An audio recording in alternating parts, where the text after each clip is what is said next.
Hello everyone. Today our topic how to improve communication skill. Communication's important part of our everyday life. We communicate with people at university, at work, with our friends, family, and even with people we don't know. Communication is a process of sharing information, idea, opinion, and feeling between people.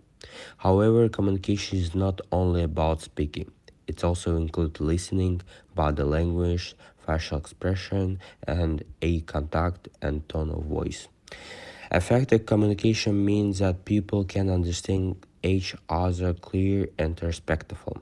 Good communication is important because it helps you build relationship, work as team, solve problems, and avoid misunderstandings.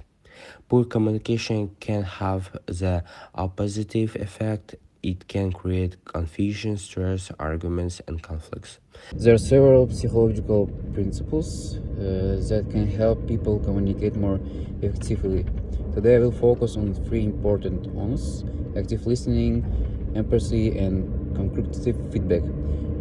The first principle is active listening. Active listening means giving your full attention to another person and trying to understand their message.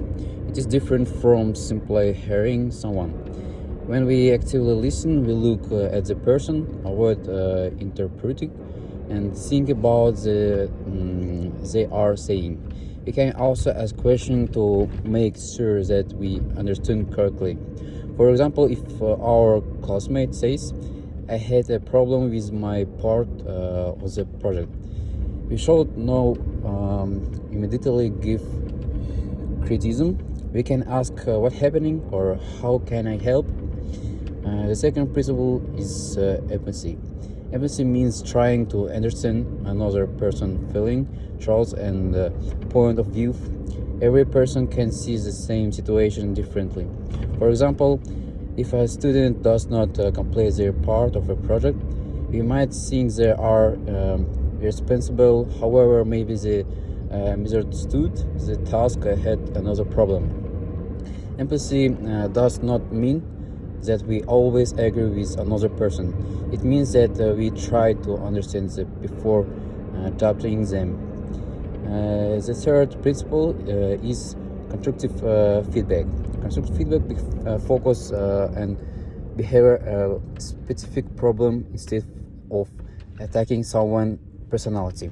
For example, saying you never do anything correctly is negative and personal.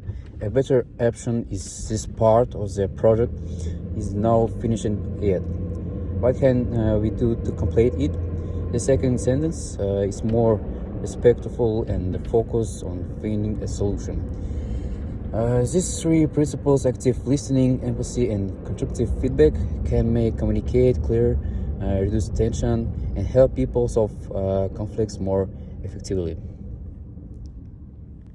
Real life situation and analysis. Let's imagine a realistic situation involving four university students who are preparing a group presentation. At the beginning of the project, they divide the work between themselves. However, they do not clearly discuss all the responsibilities. One student thinks that another student is responsible for preparing the introduction. The second student thinks that the first student is responsible for it.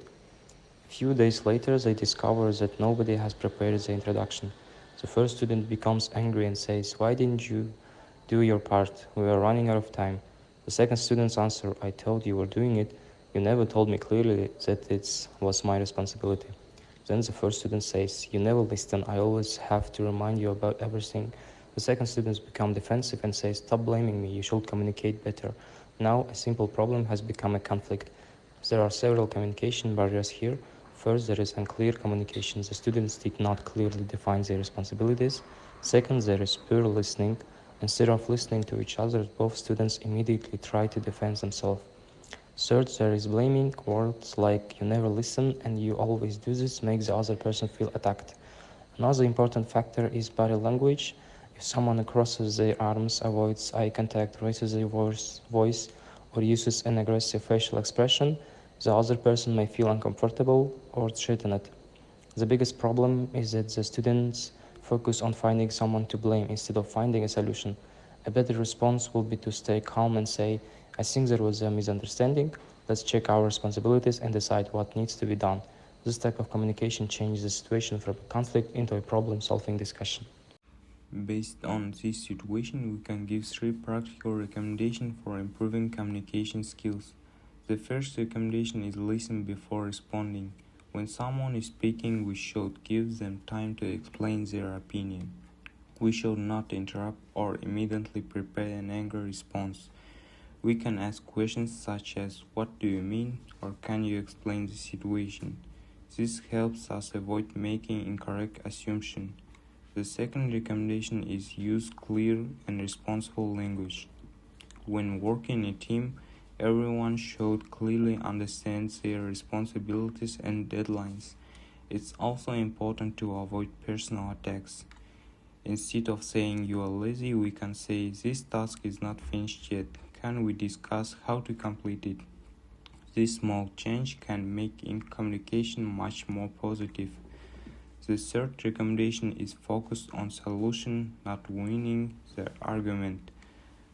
During a conflict, people often want to prove that they are right. However, this can make the conflict even worse.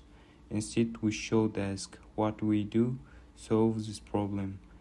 In our example, the student could divide the task again, set clearly deadlines, and check each other's progress. Another useful habit is it confirm important information. For example, after dividing tasks, one student can say, so I am responsible for the introduction, and you are responsible for the conclusion. Is it correct? This takes only a few seconds but can prevent a major misunderstanding later. To conclude, effective communication is not simply about speaking more. It's about listening carefully, understanding other people, expressing our thoughts clearly, and respecting different opinions. Our situation shows that even a small misunderstanding can become a conflict when people communicate poorly. However, active listening, empathy, clear language, constructive feedback, and focus on a solution can help us manage conflict more effectively. The main lesson is simple. Good communication is not about winning the argument. It's about understanding each other and finding the solution together. Thank you for your attention.